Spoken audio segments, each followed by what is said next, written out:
This is St. Louis on the Air from St. Louis Public Radio. I'm Elaine Cha.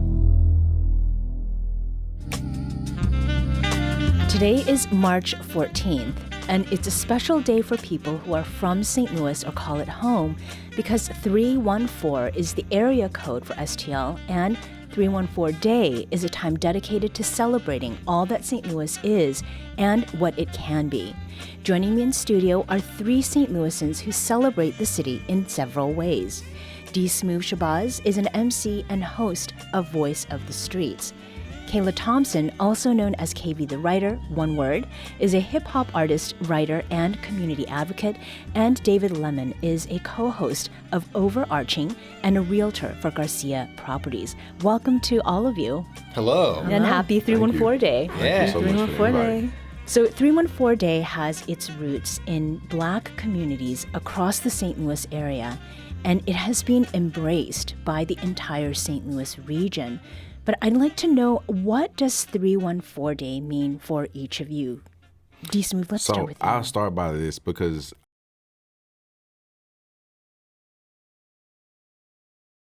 I always love the fact that 314 Day is it's like our city celebration, and it's how we kind of cultivate the whole St. Louis area into one day, and it's full of events, festivities, and all those things. And I just love the fact that we get to celebrate our city, and the fact that so many people come out and that's our identity, right? Mm. That's our chance to say we so St. Louis, and the chance to really rep who we are. And, we just have some of the most amazing energy here, and it comes out all during that day and now during the week now. So it's just an amazing feeling every time 314 Day rolls around. Yeah. Kayla, KVTheWriter. How about for you? What does 314 Day mean to you? Man, 314 Day gives me an opportunity to reflect on my favorite moments from my childhood. Because every 314 Day, we start playing all the music that I grew up on. We start reminiscing about all the parties and all the things that we did when we were kids. And it's just an opportunity to share with our friends and families about what we love about our city and growing up here. Mm-hmm. David, for your part, what is the meaning of 314 Day? Oh, it's so dense. The first time I actually started celebrating 314 Day was maybe only about 5 or 6 years ago. It started gaining some notoriety around then as well for the rest of the St. Louis region as a whole. I guess you would say that because it's pretty expansive as a region, right? But holidays are, except for a few, are kind of made up to begin with. So why not make one about the city of St. Louis and celebrate it immensely, right? I can get behind that a ton, right? Like our actual founding day isn't 314, it's February 14th, which is already taken. So let's make our own holiday, shall we? It's just a month later. Yeah. So if there is anything to know about people here, it's that St. Louisans are big fans of showing up and showing out. And even though 314 Day is today, there have been celebrations and gatherings since this past weekend, and producer Maya Norfleet stopped by the Gateway Arch last Sunday to chat with people at the For the Culture STL's photo shoot. Maya started by catching up with For the Culture's founder, Ohan Ashe, where she asked what she loves most about St. Louis, and Ohan said, the people. I think St. Louisans are beautiful people that are very passionate about community. I tell my friends all the time that's from out of town, this is the most community-oriented city ever. We have all of the festivals, all of the things, and I really love that about our city, is that we see it for what exactly it is, and we love it big anyway. 1, the Arch, our historical landmark. 2, community, and 3, how it is multi-generational. Each generation, we are trying to find a way to always stay innovative when it comes to community building, fellowshipping, and just making sure that our city is safe, seen, and celebrated for sure. Yeah. I love that you could come here and be anything. You could choose anything. You want to start a business, no matter if you think there's a corner for it, there's somebody for it. I have a small business, but I just kind of make what I like, and then other people just kind of gravitate to it, and that's the joy of being out here. You can just kind of do your own thing. We have a lot of diversity out here. It's my favorite part. I love the people. I lived in different parts of St. Louis all my life. for 41 years, so I've met pretty much everybody you can from all over, and just different parts have different types of people, and you just have to be able to step outside of your comfort zone to experience everything. Some people don't and can't do that. That was Glenn Buford, Bonita Marble, T. Parks, and Ohan Ashe speaking with producer Maya Norfleet under the Gateway Arch this past Sunday for the Culture STL's 314-day photo shoot. They all shared what they love about St. Louis. KV, you were at that photo shoot. Yeah. How was it? It was cool. It felt like a big family reunion. I feel like I ran into people that I grew up with. I actually saw someone that grew up on my street when we were like 7, 8 years old, and I haven't seen her since then. And so we took pictures together, and we were like shouting our street name during the photo. So it was a good time. It was like seeing everyone that you ever knew in life. Yeah. Well, that goes back to what you were saying about 314 Day and what it reminds you of. Now, the common theme that emerges, I think, in those responses is how people love people from St. Louis. Yeah. What are some of the qualities or quirks that you see in most St. Louisans that you know, David? Oh, man. I think there's a genuineness about St. Louisans that I've gone to different cities and had conversations with many residents of other cities that have visited here as well, that have this notion that St. Louisans don't care what you think about them. Oh, okay. We kind of have this like chip on our shoulders. It's like, nah, I don't care what outsiders think of us. Like, we know the real St. Louis is a great place. And you know, we get shot down in national media and by people across the globe, right, as this little flyover city, but we don't care. We're not going to take your advice. We'll take our own advice. Yeah. Well, Dsmoovee, you have lived in Harlem. Yeah. Are there any parallels between, what you see in people here and what you see in people, who are from New York City, which has its own reputation? Exactly, and I love both, but St. Louis it's about a pride thing, right? It's about repping that STL and like knowing like you big STL every time you go. And I guess NYC is the same thing. It's like, when you're there in that place, we have our own culture. New York has their own culture, but you see like, it's just a certain pride with artists. It's a certain pride with the people, with the community, and just knowing like you there and you're in that ecosystem and you're just filling it up with your dopeness and your creativity and whatever you are. Mm-hmm. So I think it's just a pride. Like, I love that with both of those two cities. Like, seriously. Well, pride is a great way to get into something that many St. Louisans are proud of, and that's the food. St. Louis loves to eat, right? And before we get into our conversation about our favorite eateries and dishes, here's producer Maya Norfleet on her favorite St. Louis restaurant, and it turns out not to be very far from St. Louis Public Radio Station. 'Tis the season for St. Louisans to display their favorite St. Louis things, and that includes our favorite foods. And we can get a little obnoxious about it. On food alone, you'll get varying stances on where to get the best fried rice or St. Paul sandwich. People debate whether gooey butter cake is really that good. Folks even have preferred Emo's pizza locations, even though it is a franchise, and the menu is the same. But as the only member of the St. Louis on the Air team that was born and raised in the Lou, I get to show off my favorite St. Louis eatery, and that's the Best Steakhouse in Grand Center.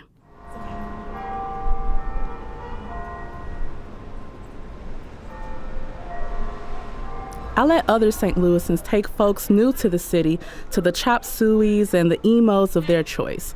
I'd much rather initiate folks to the experience of walking in the cafeteria-style establishment where placing your order is done in a call and response fashion. Okay, next.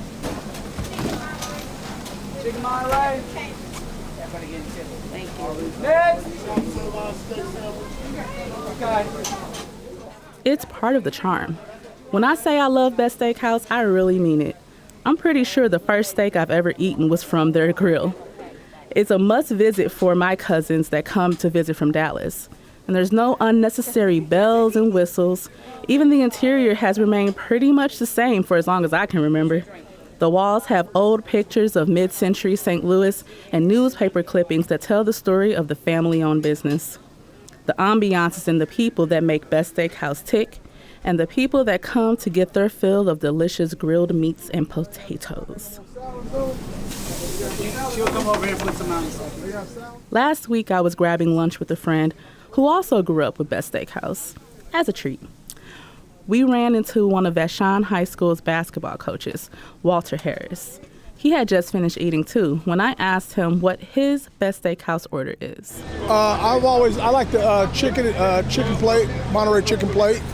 Tip potato? Tip potato, of course, onions. I love it. I've been coming here since high school. I'm talking about they stood the test of time. But man, this is historical right here. What would you say about Best Steakhouse and its place in St. Louis food? I would say it's a top 10 for sure. Top 10 because you got to think about the Fox and those people, they don't live down here, but they come over and eat before they go down. See, they have shows on Tuesday nights. People, what? They come over and eat, and then they go to them. Now, they might not come on a Friday night when we're here, but man, it's top tier. Top tier. And I agree with Coach Harris. The Best Steakhouse is one of those places you can go and see people from all walks of life eating the best meal you can get for under $20. And that's if you get the steak and the chicken. The Best Steakhouse is one of the oldest family-owned restaurants in the city.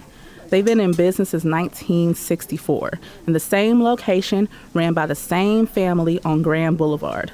Other restaurants have come and gone, but the Best Steakhouse, it's forever. Okay, next. All right, next. That was producer Maya Norfleet, who, fun fact, does not even eat that much meat anymore. She's bragging on her favorite St. Louis eatery, the Best Steakhouse in Grand Center. And I also was initiated to the Best Steakhouse by Maya. And after next, I said please when I asked for my order, and people turned around and laughed. What is it that you all like to eat? What do you consider to be the number one food from St. Louis? David, I'm going to ask you. I get this question a lot based off of just being a pseudo-influencer in St. Louis, right? People come up to me and like, what's your favorite place? So I get this question a lot. So it's two places, but I'll tell you a dish from one place. Ivaldi's Deli on the Hill. Mm-hmm. If you want a sandwich, no frills, just the best. Like no frills sandwich, it's going to hit the spot every time. But my favorite restaurant in St. Louis is Louis on DeMunn. And also, you would think based off of what they make, and it's very, very high quality food, Italian inspired. But they have a roasted half chicken that it's just unassuming, and you eat it, and you're taken back in time. It's so delicate and delicious. I love it so much. Okay, put me on. I ain't heard it's of just it. it's a roasted half chicken. You wouldn't think anything of it. You go in and they've got really, really intricate dishes, and the star of the show is the chicken. It really is amazing. That's all I need to know. Yeah. I'm a chicken guy. Yeah. So is chicken part of what you consider to be the best food in St. Louis? Absolutely. Shout out to Gourmet Soul. I love Gourmet Soul. Gourmet Soul. Gourmet Soul is like that mac soul and cheese. Food. The best mac and cheese I can't even do that because somebody might be listening and I don't want to get in trouble. But they mac and cheese is so good, and they chicken and the sweet potato, like the whole size is just amazing. Mm-hmm. And then I would say, of course, I'm gonna be cliche and say Emo's. Okay. Emo's is one of those ones, but the one on Olive. People might not know about that one. That is the one that like is home for me because like the Olivet? Yeah, Olive. Yeah, yep, okay. right there in that little crook right there on Olive. Okay. To die for. I think KV, you were talking about the one in Hampton. I like the one on Hampton. I knew you was gonna go. But there. I'm gonna take this opportunity to advocate for my favorite restaurants that are no longer here. Bring back Faux Grand, Master Pizza, and Goody Goody. Okay. Those were my spots, and they're all gone now. If I had $1 billion, I would bring back every restaurant that I've ever loved that is no longer in St. Louis, including Iggy's Ice Cream. Okay. That was my spot. Yeah. What is it about those places that felt very St. Louis to you? So Master Pizza was right across the street from Blank Space, which is now Choose Bar on Cherokee. And it was open till like 3 a.m. So we would have a night of dancing and everybody would go across the street and hang out in Master Pizza. And the pizza, like the sauce was so good, the cheese was good. It was personal style pizzas. Like my mouth is like salivating just thinking about it. And it's been gone for a long time. Yeah. There's a fast food place that I have to ask about because the first time I had food from this chain was in St. Louis, and this is White Castle. What is the deal with St. Louisans and White Castle? Is this something dangerous. that you know? Is it Literally dangerous? describe White Castle as dangerous. Yeah. But it's just open late. You know, it's not a lot of options. Well, now we have Up Late. Yeah, Up like, Late- shout out to Up Up Late Late. is- Oh, Up Late yes, is we've good. talked with them here. Yeah, but it wasn't a lot of places back in the day where you could get food after a late night. And White Castle is always open. Yeah. And the food is, it'll hurt your stomach. It'll hurt your stomach. Yeah, like you can eat it for a little minute. It's gonna be good when it's hot, but then the next morning, you're gonna be paying for it. Well, since last October, moving to another feature of St. Louis, St. Louis on the Air has done a monthly episode that's dedicated to St. Louis's music scene. So we've featured artists from several genres that include neo soul, jazz, shoegaze. There's been doom metal, folk, pop, and hip hop. KV, one of your songs, You Don't Even Know, was in our very first new music roundup. And your song, Figure Out the Rest, has become one of the newer St. Louis anthems because of its chorus. I forget. My numbers start with 314. Come on, vocals. Right. And so in this time since we've started featuring St. Louis music every month, I've heard more about how St. Louis has a very unique sound. And we actually talked with the person who heads up NPR's Tiny Desk concert series, and Bobby Carter. He said something about this too. What is it that makes up St. Louis's sound? Dsmoovee. I believe it's artists like KV. Like every time I see KV, I always shout out like what my numbers start with because once again, like it's that pride and it's fun. Every time you hear a St. Louis song, it's fun. It's about having joy, and it's about like partying. And I believe like Nelly kind of started that when he came out and had his run, and that's kind of followed suit like through radio, through the times that we've had, and that sound is just like we know like all right, if we having an outdoor occasion or if we having a festival with St. Louis music, we gonna be dancing, we gonna be sweating our shirts off, and we gonna be turning up and we gonna have fun. So when you get to the KVs and the people like they got that kind of music that make you wanna have fun, like that's the definition of like the St. Louis sound. Yeah. And you're growing up here, David. The music venues that maybe you went to or heard about, what were they? And where did you go to get that St. Louis sound, whatever genre we're talking about? Yeah, I was very lucky to have gone to Mississippi Nights before it closed. Oh, yes. The spot that we went to, because I was just in a bunch of DIY bands in high school, was Foo Bar. I remember that, yeah. And so we played there a lot because they just allow any schmuck off the street to play at Foo Bar. It's in the They allow name, me in right? there, But there was a lot of places, not a ton, but there were several places around St. Louis that were in the DIY scene that would allow kids to have a shot and express themselves. And a lot of those, especially through COVID, a lot of those places have closed. Yeah. So it's getting harder for kids to have stage time or to get their experience with these venues, right? So we've kind of turned to like outdoor venues now and like outside festivals, right? And so I see that becoming more of a thing in St. Louis's future too. And Foo Bar, by the way, has expanded and it's rebranded as Red Flag. Oh, right, yes. Yeah. It's way bigger than Foo Bar was now. Oh, was it? Okay. Yeah, Foo Bar was a little small. Red Flag is huge. Yeah. Well, I it was think a that- tight little venue. It points to the expansion also just of, it feels like awareness of how much great local talent there is. You know, and on this show, we do our part to try to get folks hip to music that we have here. I love that you do that. Pardon me? I love that you guys Oh, do yeah. that. I mean, where else should music lovers be looking to find new St. Louis music, KV? Like physical spaces or like online? It's all space. Yeah. So the Atomic Cowboy is back in the Grove, and there are a lot of concerts there now. So that's like if you want to go to a physical space and you want to see live shows, I will go there. Or it's Jammo. Yes, Jammo. Yeah. And like the internet, honestly, follow Slumfest. They're doing their Slumfest Awards right now, where they're honoring St. Louis underground music artists. So if you want to get hip to new artists, go to that. I'm still the curator for Audio Mac's hip hop St. Louis Hometown Heroes playlist. Like, I haven't updated in a minute, but there's nothing but St. Louis artists on there. If you wanted to get hip to some St. Louis music. Yeah. What's the last place that you went to? Which was the last music venue you were at?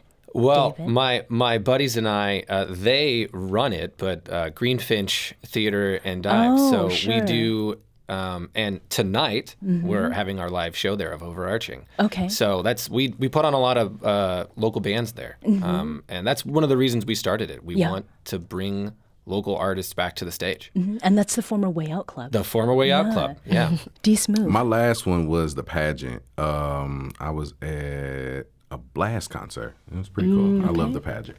Yeah. KV, as someone going to watch or listen. Okay. Well, my last concert was at Atomic. Okay.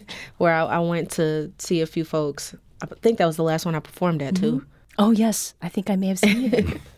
We're going to take a very quick break here, but we'll be back shortly to continue our conversation about our love, concerns, and ideas for St. Louis on this 314 Day. This is St. Louis on the Air on St. Louis Public Radio.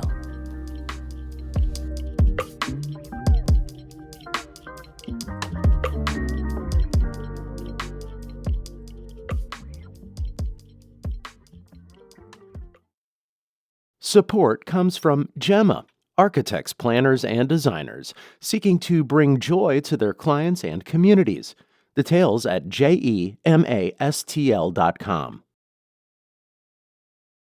Welcome back. Let's jump back into our conversation with Dsmoovee Shabazz, KVTheWriter, and David Lemon. We're celebrating March 14th, aka 314 Day, by talking about the city we love and call home. St. Louisans really love St. Louis. And other than dressing up in some St. Louis Cardinals, Blues, City SC, or Battlehawks gear, we also show our love by being very honest about St. Louis. We are our own biggest cheerleaders and harshest critics. Under the Gateway Arch during the For the Culture STL's photo shoot last weekend, producer Maya Norfleet asked folks what worries or frustrates them most about St. Louis. She spoke first with 314 Day Foundation co-founder Tatum Polk. I think it would be the narrative of St. Louis is probably the most disappointing. At Picture Day today, we see all these smiles and joy and generational love. I'm seeing kids out here as small as infants, and I see, people walking the arch grounds in their 90s. So I think the narrative is that we are a violent city, uneducated city, and very segregated. And I think given the right opportunity, we can debunk all of those rumors. I think that really, just feeling safe. We don't have enough things that make us feel safe. I don't like that we don't have enough community type of buildings. I don't like what we do with our unhoused. I would have to say the lack of people voting, because when the presidential race happens, it's lots of voters. And then when we just had our most recent mayoral race, not that many people came out to support the person or vote for it or use their voice. That's really frustrating. The youth not being led correctly. Because people can say what they want about the youth all day, but it's really, let's take some responsibility and some accountability as older people and say, what do we really do to push them in the right direction. Because they didn't just get there. They only know what they taught. A lot of people say is the youth is the problem because they be out here thugging, you know. But I think it's just that they had somewhere to go. Where they got to go? What do they have to do? That was Georgia Solis, also known as J. Bars, Glenn Buford, Tamara Dodd, also known as Bates, and 314 Day Foundation co-founder Tatum Polk discussing their concerns about and worries for St. Louis. They spoke with producer Maya Norfleet at the most iconic St. Louis landmark, the Gateway Arch. Now, there are some common themes in the responses that Maya got. Let's run through a few of them, starting with safety. Dsmoovee, what came to mind as you were hearing that? Gun violence is always like the biggest thing when it comes to St. Louis, and unfortunately, St. Louis we've decreased it, but the trajectory to gun violence is so disappointing because everybody has a gun, and it's dangerous because everybody doesn't have the mentality to have a gun and doesn't know what to use it for. And when you hear about all these things of people dying and people getting injured and shot and all these things, it really deflates the atmosphere of St. Louis and what we have to go out there and look forward to. Some people just want to go out and have fun and come back that same night the same way that they went out. But something tragic can happen anywhere, but it can happen here, and then it freezes you and it isolates you in a place to where you now feel like I can't go out in my city, or I can't enjoy the amenities of what St. Louis has to offer. And I think that's one of the biggest things that we need to change and that we need to work on, which is trying to understand and help people understand, like, this is a fun place if we allow it to be and if we protect it and respect it. Mm-hmm. I believe it was Tatum Polk mentioned something about the narrative around St. Louis. Mm-hmm. What does the narrative get maybe kind of right but miss, KV? What does the narrative miss? Yeah. That St. Louis is a place where people are loving and caring and community oriented, and we really care about our community. And when you hear about the violence in St. Louis, when you hear about all the things that are happening here, you wouldn't think that, right? You wouldn't think that we care about our neighbors and we care about like what the city looks like in development and growth and transformation and healing. But we really do, and we're really passionate about it. And I think there's just a lot of frustrating things preventing us from really growing and transforming the city in the way that it can. Mm-hmm. From the perspective of someone who's a St. Louis native and a realtor, what is it about safety that you find yourself, David, trying to talk people through? Through buying a home. Yeah. Yeah. So there are laws in place for that, redlining laws that don't allow me to talk about safety within, and it's purposeful and correct to have these laws, right? Now, as a citizen, I can absolutely give my perspective, right? But I can't do that to my clientele purposefully. You know, I will give them resources to do their own research. But, you know, I have probably not a unique perspective, and you know, I didn't grow up in the city limits, nor did I grow up in St. Louis County. I grew up in St. Charles County. So many people don't necessarily consider me a St. Louisan. Sure. And I don't have the lived experiences that a lot of people do with the safety issues in St. Louis and gun violence in St. Louis. I'm not privy to it. And it's not something I can speak to. Do I experience it through others? Absolutely. This is my city. This is my community. Of course I experience that and I feel that through others. But it's not a good idea for me to have like these overarching opinions on this subject, because I have not experienced that so much myself, and I am very lucky to have not. Absolutely. Yeah. Well, we consider you a St. Louisan, Thank David, you. which is why you're here. Thank you. I mean, was there anything else that you heard from the folks Maya Norfleet talked with that sort of stood out to you as, you know, these are some things that St. Louis needs to get a grip on? Yeah. So there is a lot of debate and talk just a couple days ago with the state control of the St. Louis Police Department, right? Talk about it. And all the discussions within that. I think it's, rather than just a St. Louis problem, it is a national problem, but we can't rely on any federal assistance for the next however long, right? We've got to do this locally.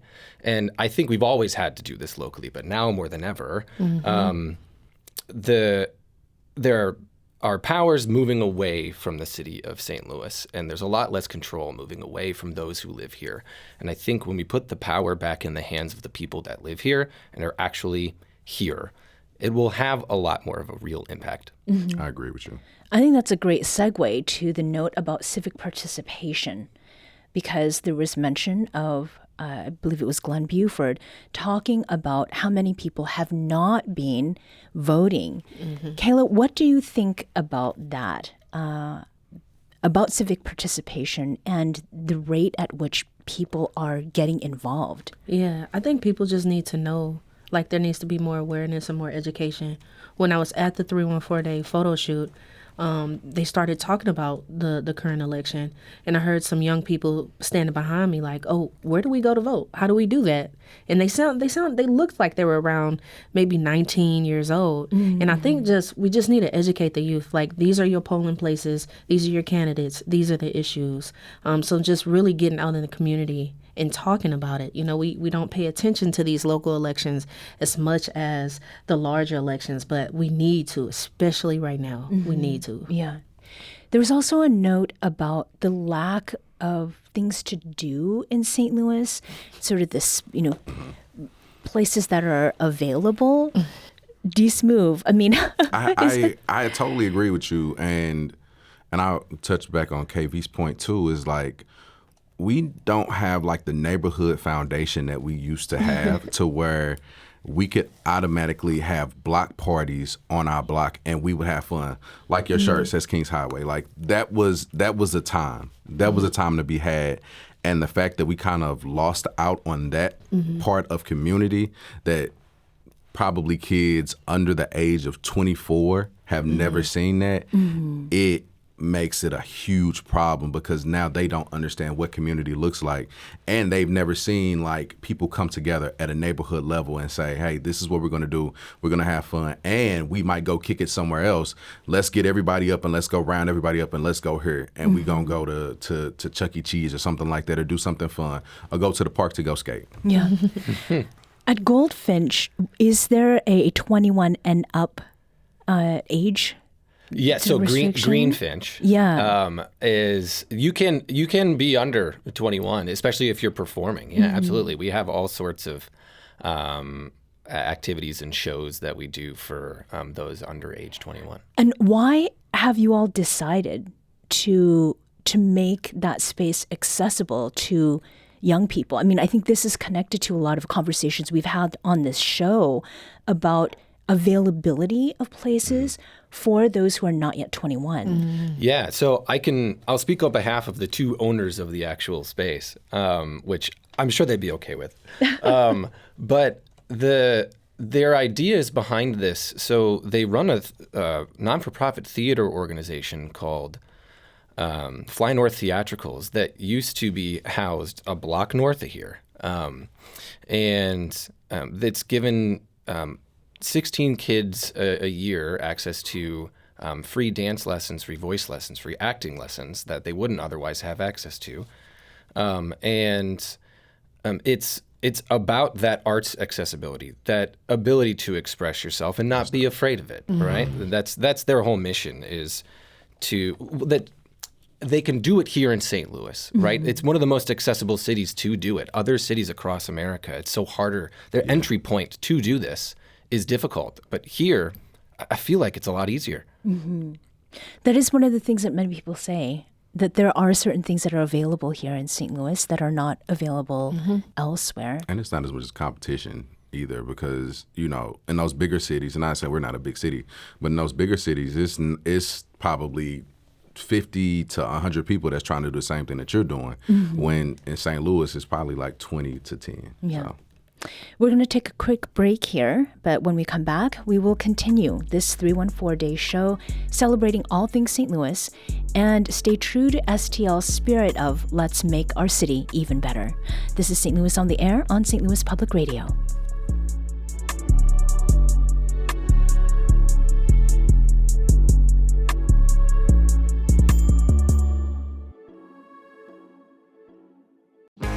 If you have a smart speaker, you have access to the entire world of NPR and St. Louis Public Radio.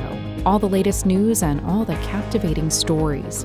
Activate our voices with yours by telling your smart speaker to play St. Louis Public Radio.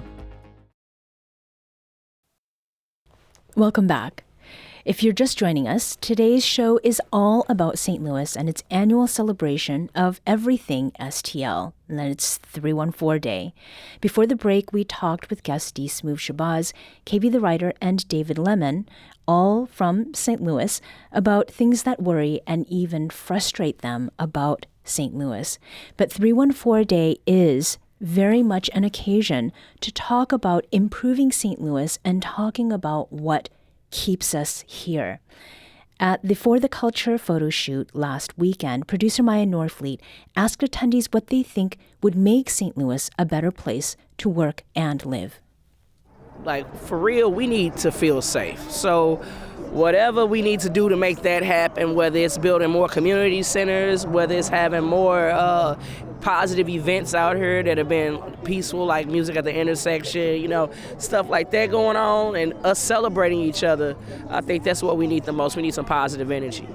Listen to community. We have so many organizations, which is what makes St. Louis special, that are already doing the work. Listen to what they are saying and build around it. When we talk about the unhoused community, there are people that have solutions in place. When we talk about public safety, there are people that have solutions in place. When we talk about small businesses sticking around and existing, people have solutions in place. Pour into them. Believe in the people. And I think this will be a city that gets to keep its energy, right? That people will want to be, and a city where people can thrive. 2025 need to be the year we fix these craters. My car fell in a crater yesterday.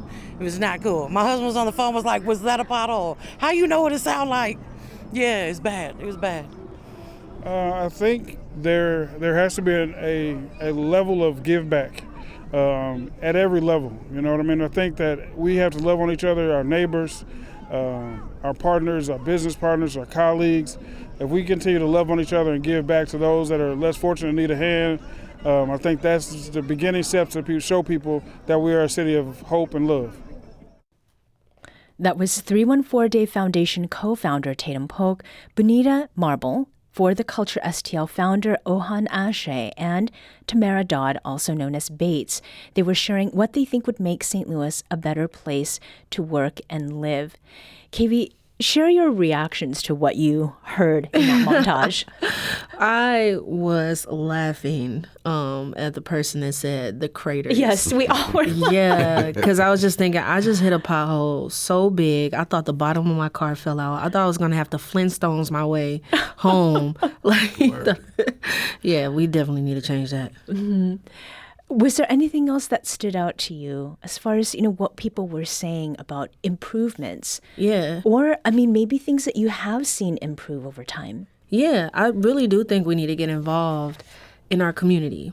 But when I say community, I'm talking about our neighborhood. Like, start with your street. Okay. I stay on the west side of St. Louis, the West End, and they just put out this information about becoming an ambassador in the West End neighborhood. And I applied. I'm like, I'm super busy, but I want to get involved in my community. I've been there around 10 years now.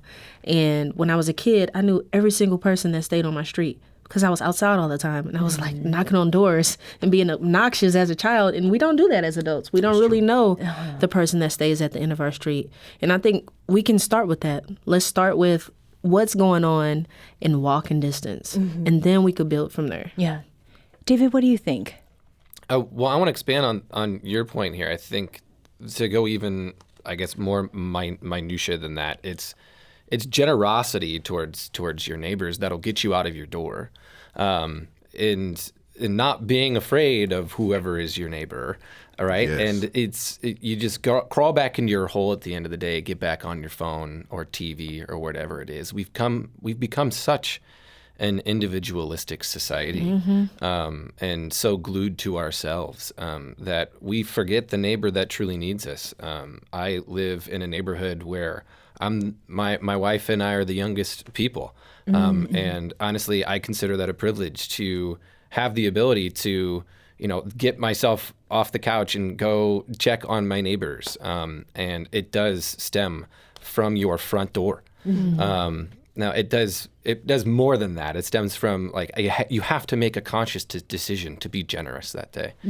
And that's not just a St. Louis thing, right? But Right. I think it really does start that simple. Yeah. Dsmoovee. Absolutely. I agree with both of you because I'm elated to be next to two people who are talking about change but are actually being change makers, right? The thing that we don't do in St. Louis is we don't collaborate. And I think that is the missing piece with anything that is fixing the problem.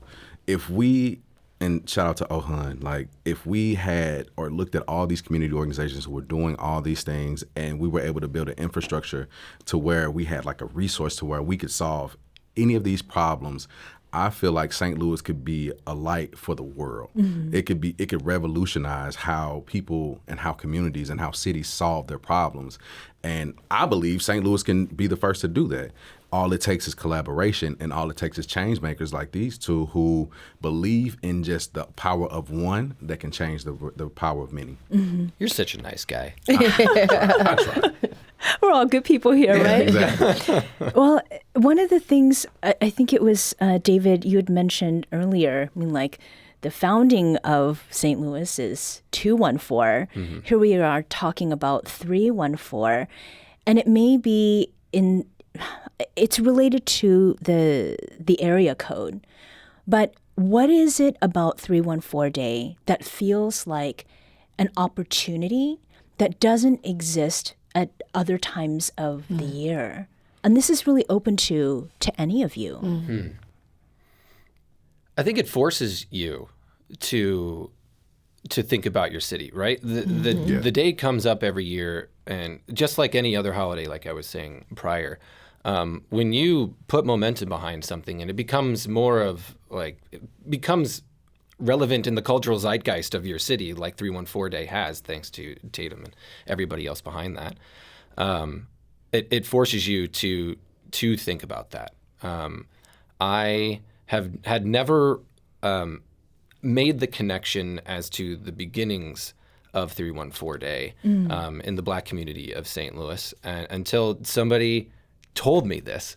Right? And this is coming from somebody out in St. Charles County. And I bet there's many, many, many other people just like me. And it forces you to look into how 314 Day was founded, why 314 Day was founded.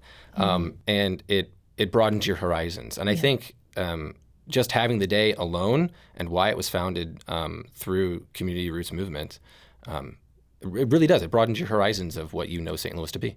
Absolutely. Yeah. KV? Yeah, 314 Day brings people together and makes us want to connect with each other and with our city. And I think we need to utilize that energy and use it for something good. So while we are all thinking about connection and what we love about our city, we need to use that beyond 314 Day, that pride beyond 314 Day. So how can we connect with each other across racial divides, across north side, south side? What are some ways that we can support each other all throughout the year and not just on one day? Yeah. Dsmoovee, you mentioned collaboration. From where I sit and talking with a lot of people from the St. Louis region, it does seem like there is quite a bit of partnership and collaboration that happens. Is there an example of some of that working together that you feel is, a model or an example that we really should be following? That is a great question. I believe, And I'll go back to the 314 Day Foundation. So they pulled in STL Made. They pulled in a lot of other St. Louis brands, Downtown STL, and all these people to really like reinvigorate what it means to celebrate the city, right? And we all connected back to love, right? We all are doing this because we love our city and we love St. Louis. So I think in that way, that kind of shows like how we can collaborate and how we can like make sure that, all right, if we gonna show like we got Black St. Louis and we got other St. Louis, if we have all those things and we bring them together and we celebrate this one day, why can't we do that every single day? Is point to what KB said. Seriously. Where have you seen collaboration and partnership, David? Oh, well, all over. Something that's on my mind. So the City Soccer Club has a very prominent face in the region, right? It's smack dab in downtown West, like in the center of it all.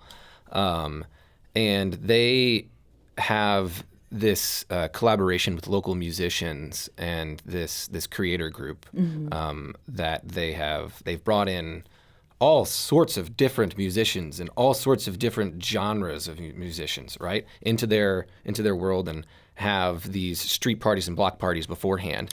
And I think they're doing an awesome job doing that. I don't think there's a lot of other professional sports teams out there that do that. Mind you, the cost of tickets is pretty a little pricey, right? There's only 17 games a year, so the people are going to bump them up the secondary market. But I think what the club can do and what the club can control, they are doing quite a good job of doing, which not a lot of professional sports franchises do well. So I think we're pretty lucky to have a club like City in the city. Definitely. And as we wrap here, today is 314 Day, and we're lucky that it falls on a Friday this year. Yeah. KV, what are your weekend plans to observe? Oh, we this day? outside. We outside. Outside where? I'm going to STL Nights, St. Louis Nights at the Hawthorne to see the Bangas and Crime Mob and all the other St. Louis artists. It's going to be a great time. It's sold out, and I just know we're going to have fun. Is there something you're going to eat? Let me see. So I'm a cheating vegan. Oh, okay. Meaning like I'm probably a cheating vegetarian. How much I cheat on veganism. So yeah, I might get some. City Foundry now has Sweetheart. Yes, Sweetheart they too. do. Might have to get that. Yeah. How about you? What are your plans for this weekend, David? Well, I'm tied up with making a show. So Overarching's doing a live show at Greenfinch at 7:30. And we're just going to be talking about, to quote the show name, St. Louis Overarching. Yeah. And we're going to also have a couple different acts throughout the weekend as well to kind of celebrate the city. But what was the event that you were going to? St. Louis Nights. St. Louis Nights at the Hawthorne, yeah. Okay. I need to check out some more places too before. Yeah. Yeah. Dsmoovee, what is your 314 commemoration going to look like this year? So I'm thinking about, I'm actually going to be going down to Cherokee Street. They're going to be doing like a 314 Day celebration. And I'm going to be pulling up down there, and it's just going to be like a block party. So I can't wait for that. And I'm going to definitely stop by St. Louis Nights and, kind of catch the vibes there. Who qualifies as a St. Louisan? So I've been here now 10 and a half years, and I'm wearing a Kings Highway shirt, and was also thinking, like, am I going to get dinged for being a poser? Like, can I claim St. Louis now? Yeah, you common law. Common law. Yeah, you common law now, so you good. You got the Kings Highway shirt on, you rapping, yeah. All right. You're the host of St. Louis on the Air. Just fine. All right. I will take that. David Lemon is co-host of Overarching and realtor for Garcia Properties. Kayla Thompson, a.k.a. KVTheWriter, is a hip-hop artist, writer, and community advocate. And Dsmoovee Shabazz is an MC and host of Voice of the Streets. Thank you all for joining us today, and happy 314 Day. Happy 314 Day. Thanks so much. Monday on St. Louis on the Air, STLPR Senior Environment Reporter Kate Grumke will be in this host chair. She'll talk with author Kat Bohannon, who's in St. Louis to talk about her book, Eve, How the Female Body Drove 200 Million Years of Human Evolution. Eve is now out in paperback. Also, an invasive species of tick was discovered in St. Louis County. We'll discuss what this means as temperatures rise and another tick season begins. St. Louis on the Air is produced by Maya Norfleet, Danny Wissentowski, Emily Woodbury, and Alex Hoyer. Our audio engineer is Aaron Dorr, and our production intern is Jada Jones. St. Louis on the Air is a production of St. Louis Public Radio. Thank you for listening. I'm Elaine Cha.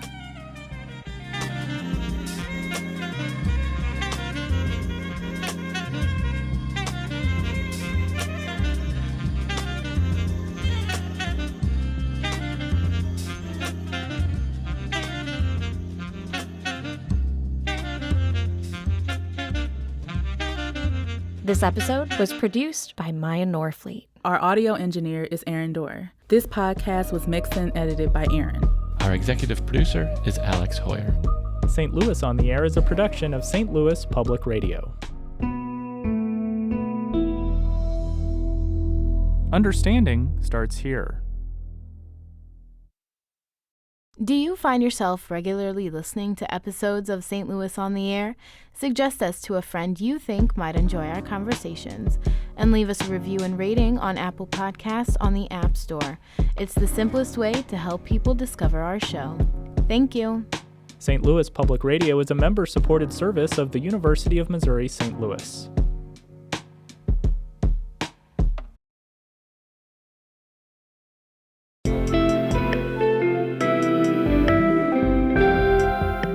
The Gateway brings you the day's news each weekday from around the St. Louis region and the state capitals in Jefferson City. Our schools are accredited. We don't need this bill. And Springfield. How many more years must pass before lawmakers see time is of the essence? I'm Abby Larico. Join me each weekday for The Gateway on the STLPR app or wherever you get podcasts.